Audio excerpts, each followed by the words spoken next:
Kung sa tingin mo na mali or hindi dapat sineselebrate ang Pasko, may tatlong bagay ka na dapat na malaman.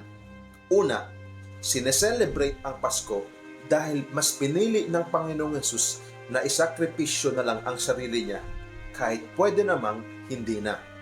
Alam niyo ba na si Jesus ay isang Diyos na sinasamba ng libu-libong anghel doon sa langit?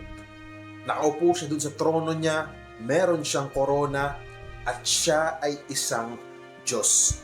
Pero dahil sa kanyang matinding pag-ibig sa ating lahat, alam niyo ang ginawa niya? Mas pinili niyang umalis sa kanyang kaharian. Mas pinili niyang hubarin ang kanyang pagiging Diyos at mas pinili niyang magkatawang tao na lang para maligtas lamang tayong lahat. Sa totoo lang, may choice ang Panginoong Yesus na wag na lang gawin ang lahat ng sakripisyong yun. Pero hindi niya yun ginawa.